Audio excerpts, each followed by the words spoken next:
Hello dear students, welcome back. आज की class में हम देखेंगे fraction conversions. Okay, last class में हमने देखा था कि कैसे डेसिमल में कन्वर्ट हो रहे थे नंबर्स। ठीक है, so let me share my screen and start our class. हाँ, तो आज हम देखेंगे conversion of number with fraction part. Okay, तो यहाँ पे आप देख सकते हो कि यहाँ पे फर्स्ट जो दिया है कन्वर्जन वो है decimal number with fraction part two another number system. मतलब सारे डेसिमल, मतलब डेसिमल के जो पॉसिबल डेसिमल, जैसे आप डेसिमल को किस में कन्वर्ट कर सकते हो, आप डेसिमल को ऑक्टल में कर सकते हो, बाइनरी में कर सकते हो और हेक्साडेसिमल में कर सकते हो। तो उसको हम किस तरीके से कन्वर्ट करेंगे, तो फर्स्ट है आपका कन्वर्ट करना है आपको डेसिमल को बाइनरी में। ठीक है, तो डेसिमल देखो यहाँ पे दिया है 0.25।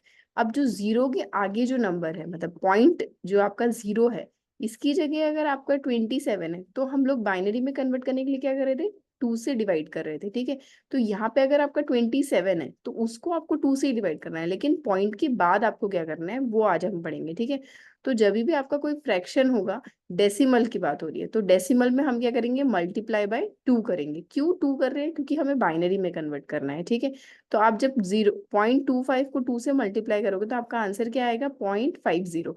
अब यहाँ पे आप देख सकते हो कि यहाँ पे ये जो जीरो है ना, ये हम यहाँ पे कांस्टेंट रखेंगे और 50 को हम 0.50 को नीचे ले जाएंगे। ये जीरो यहाँ पे कांस्टेंट रहेगा। उसके बाद ये 0.50 होगा। उसके बाद इसको भी हम मल्टीप्लाई करेंगे टू से। अब हमारा आंसर क्या आया, 1.00। अब 0.00 अगर आप नीचे ले जाते हो, वन को आपको होल्ड कराना है, 0.00 आपको नीचे ले जाना है। जैसे ही आप 0.00 नीचे ले जाओगे तो 0 × 2 क्या होगा, 0 × 2 जीरो ही होगा। इसीलिए आपका ये डिवीजन, ये मल्टीप्लीकेशन यहीं पे स्टॉप हो जाएगा। और वहां पे हम क्या कर रहे थे, पॉइंट से पहले जब हम डिवाइड कर रहे थे तो हम क्या कर रहे थे, मैं आपको एक एग्जांपल करके दिखाना चाहती हूँ जिससे आपको थोड़ा सा आइडिया लग जाए।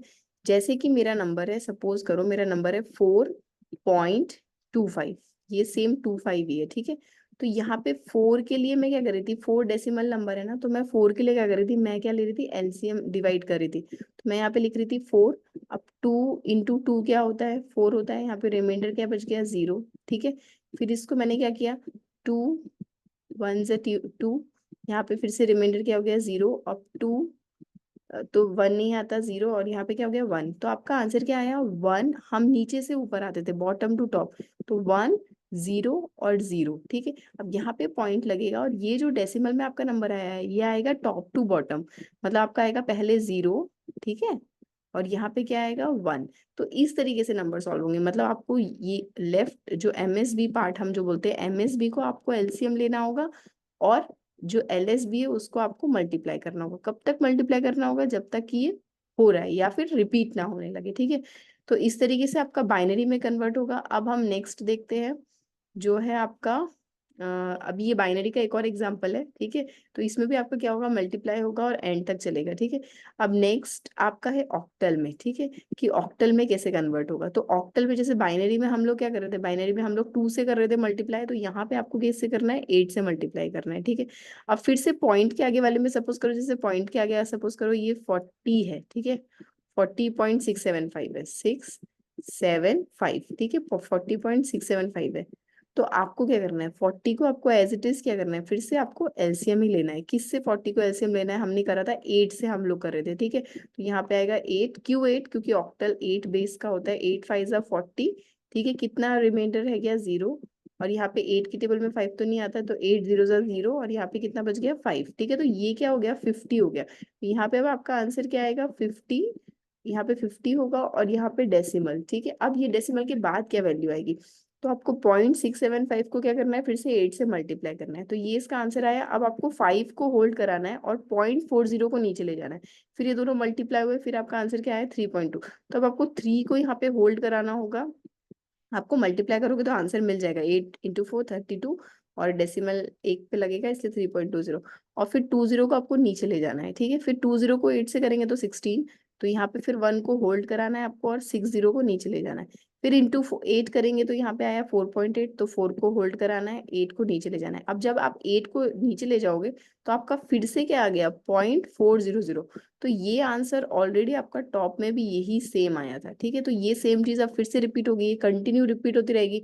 इसीलिए हम लोग यहीं पे स्टॉप कर देंगे और टॉप टू बॉटम जाएंगे। मतलब पहला नंबर क्या था, 5 था, फिर 3 था हमारा, फिर 1 था, फिर 4 था, फिर 6 था। ठीक है, तो इस तरीके से आप यहाँ पे पॉइंट के बाद लिखोगे 5 3 1 4 6। ठीक है, ये हो गया आपका ये वाला क्वेश्चन। अब आपको और एक एग्जांपल दिखा रही हूँ मैं हेक्साडेसिमल का। अब हेक्साडेसिमल हमारा क्या था, हमारा हेक्साडेसिमल बेस 16 था। ठीक है, तो यहाँ पे हम किससे मल्टीप्लाई करेंगे, 16 से मल्टीप्लाई करेंगे। ठीक है, अब आगे हमारे क्या था, जैसे सपोज करो अगर मेरा क्वेश्चन था A.675, ये अगर क्वेश्चन है मेरा, ए क्या, सॉरी नॉट ए तो हमारा हेक्साडेसिमल हो जाएगा। हमें यहाँ पे क्वेश्चन लिखना होगा, जैसे मैं लिख लेती हूँ, आपको डेसिमल में लिखना है ना, तो डेसिमल में आप 10 लिख लो। ठीक है, तो 10.675। ठीक है, 675 है, तो अब 675 को तो आपको कुछ नहीं करना है। अब आपको 10 को क्या करना होगा, 10 को मुझे क्या करना होता है, एलसीएम लेना होता है ना, मैंने आपको सिखाया था। तो हम किससे एलसीएम लेंगे, अब 16 से लेंगे। तो यहाँ पे आपका क्या होगा, 16 से एलसीएम लेंगे, तो 16 की टेबल में तो 10 नहीं आता है, तो ये 0 हो जाएगा। ठीक है, अब ये 0 हो गया, और यहाँ पे क्या रिमाइंडर बच गया 10। तो मेरा आंसर क्या आ गया, ये 10 ही आ गया एज इट इज। ठीक है, तो ये 10 हो गया। अब यहाँ पे डेसिमल लगा, अब डेसिमल के बाद क्या वैल्यू होगी, 0.675 इंटू 16 करेंगे। ठीक है, तो इंटू 16 किया तो ये कितना आ रहा है आपका, 10.800। तो आप अब 800 को नीचे ले जाओगे और इसको एज इट इज रखोगे, मतलब इसको होल्ड कराओगे। ठीक है, अब इसको नीचे लेगा, इंटू 16 किया, तो अब आपका ये आ रहा है। अब यहाँ पे इसको होल्ड कराओगे, जैसे ही आप 0.80 को नीचे ले जाओगे, फिर से आपका आंसर क्या आना है, 12। अगेन आपका 12 ही आएगा। ठीक है, क्योंकि ये नंबर तो सेम हो गया बार बार, 800 इंटू 0.800 इंटू 16, 0.816, तो हमेशा 12 12 12 आएगा। तो 10 को हम क्या लिखते हैं हेक्साडेसिमल में, ए लिखते हैं। ठीक है, 12 को हम क्या लिखते हैं, सी लिखते हैं, इसीलिए यहाँ पे ये सी आ गया। कैसे लिखते हैं हम लोग, मैंने बताया था 0 to 9 नंबर है, उसके बाद 10 को ए लिखेंगे, 11 को बी लिखेंगे, ठीक है, 12 को सी लिखेंगे, इस तरीके से। तो इस तरीके से आपके जो भी डेसिमल नंबर है, किसी को भी आप कन्वर्ट करोगे, तो आपको डेसिमल के बाद क्या करना होगा, मल्टीप्लाई करना होगा, वो भी उसी से जिसके बेस में आप कन्वर्ट कर रहे हो। ठीक है, तो ये था आपका आज की क्लास का, इतना ही है। ठीक है, नेक्स्ट क्लास में हम, अभी आज आपने देखा कि डेसिमल में कैसे आप कन्वर्ट कर रहे हो बाकी नंबर को, नेक्स्ट क्लास में हम देखेंगे कि कैसे हम आगे के और डिफरेंट डिफरेंट फ्रैक्शंस कर सकते हैं। अगर आपको इस वीडियो में कोई भी डाउट है तो आप कमेंट कर सकते हो। ठीक है, thank you for watching this video, see you in the next.